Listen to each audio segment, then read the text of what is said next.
Now, here's our first NREMT practice question. You gotta know with any question that you take, make sure to read the question at least twice. Don't just jump out at the answer because things can change as you read the entire question.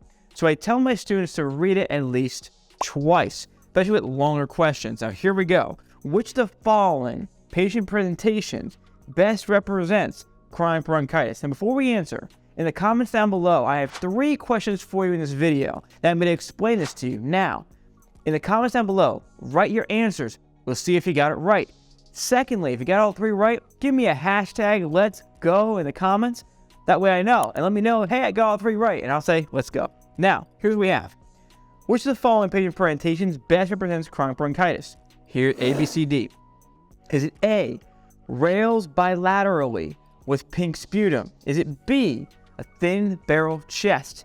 Is it C, blue bloaters? Or D, crushing chest pain?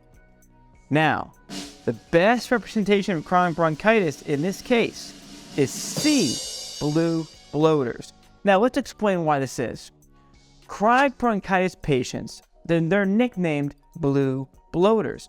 Emphysema patients are commonly called pink puffers. Now, why is that? Because it is very difficult for the chronic bronchitis patient to exhale air. It's very hard. There is excess mucus. There is tightening and wheezing of the airways with chronic bronchitis, so it's hard to exhale out. Also, typically, they will show a little bit of signs of cyanosis, and that's the blue part. The blue part is obesity, all right? Now, pink puffers, that is your thin barrel chest. That's emphysema.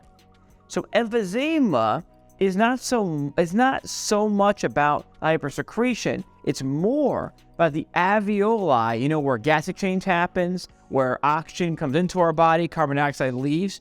That pad of gas exchange is our alveoli. And what's happening with emphysema is we have a total breakdown of the alveoli. I think about it like a puzzle with pieces missing. That's emphysema. Now, these last 2 here that we see, crushing chest pain. Crushing chest pain, that is your, now any chest pain could be a lot of things, but on a test, crushing chest pain, most likely they're trying to tell you it's an MI, it's a heart attack, a myocardial infarction.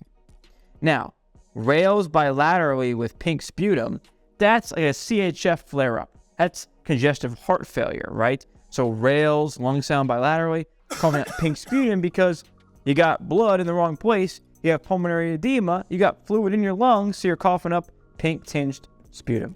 So that's why chronic bronchitis is C. Let's go to the next one. Your next patient is a 45-year-old male that was involved in a 2-car motor vehicle accident. Your patient complains of chest pain, difficulty breathing. When you approach the patient, you should. I have 4 options for you. Option A, you'll provide ventilation to the patient with a BVM and oxygen. B, you'll give aspirin at 324 milligrams. C, you'll start oxygen to maintain SpO2 levels. Or D, you'll begin CPAP with rapid extrication of this patient. What are you going to do? 3, 2, 1. What do you got? Put your answer in the comments. Let me know how you do on this. And here's the answer. The answer for this one is going to be C. Now, I have a lot to share with you on this, and here it is. Notice this question does not have vital signs. I did this to you because NREMT doesn't always give you vital signs, right? But you'll see some questions. For example, if I gave you, let's just say an SpO2 level that was low here, you may have jumped and said, hey, I know it's C. I gave you a little hint to maintain SpO2 levels. So that is the answer, right? Now, this question, though, doesn't give you much information. All we know, he complains. That means he can speak. That means he has a patent airway. That means he's awake. Would you go provide ventilations to somebody who's wide awake? That doesn't make any sense. So that's not it. Now, begin CPAP at rapid extrication. There's no, see, this is why I give this to you. There's no lung sounds. How are you going to know to give CPAP or not? There's no lung sounds. You have no vital signs. You can't give CPAP without lung sounds or vital signs. So we can't do this.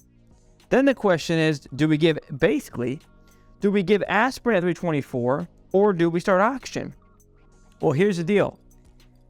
When you look at this, don't overthink the question. Your patient just was involved in a trauma.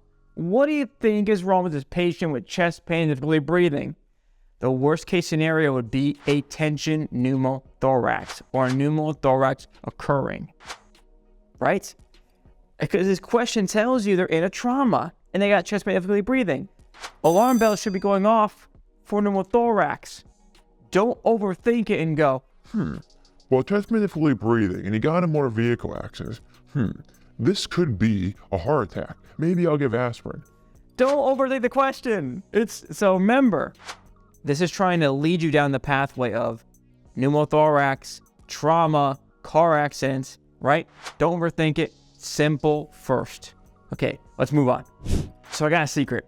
My goal for you is to get through NREMT, but also make you better once you pass NREMT and get out in the field. So check out this question here. It's number 3.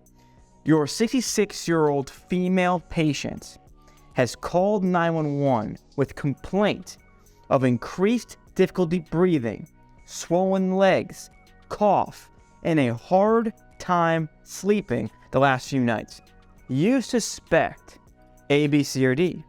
A, you're concerned this could be a pulmonary embolism. B, could this be a flare-up of congestive heart failure? C, is this a possible Tylenol overdose? Does this match those signs and symptoms? Or D, are we at an asthma attack, an asthma flare-up? What do you think? Let me know in the comments down below. Now, the answer here is, it's going to be, it's B again. B as in Bravo, it's B again. CHF flare-up. Why is that? Now, let's go through all these. Here's the big key.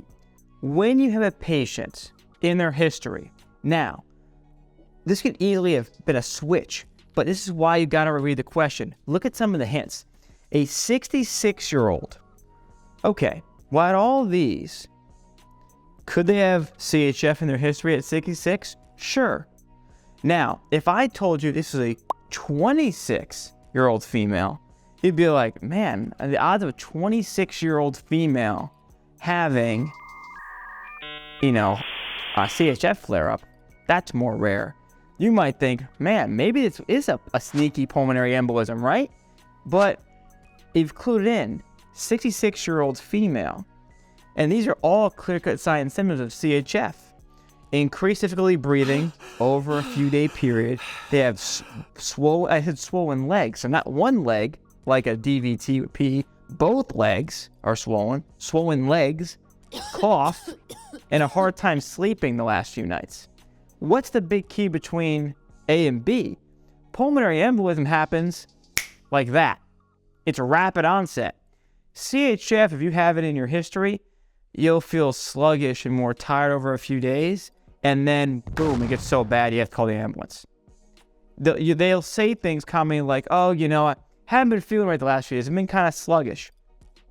That's what I was trying to teach you here. Now you got it. Now finally here, C and D. C is Tylenol overdose.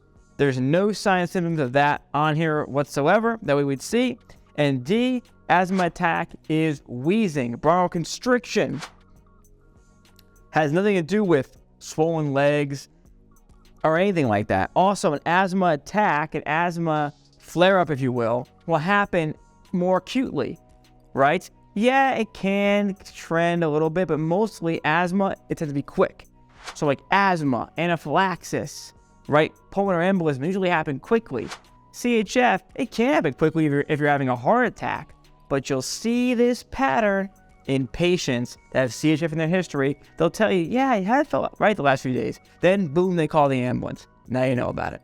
Now, a lot of you asked in the comments about how to prepare for school how to get through school, and how to pass NREMT. The first link in the description is a study tool that I give to all my students to accomplish all of that. It's called the Video Vault. Inside the Video Vault is over 480 videos of content, audio files, worksheets, practice quizzes, our community group. What I do in the Video Vault is take all the concepts you need to know to pass school at NREMT, and I break them down simply for you, so that way you just follow along with the videos, you follow the study plan, and you pass. I give my students lifetime access in the first link in the description, and I'll see you on the inside.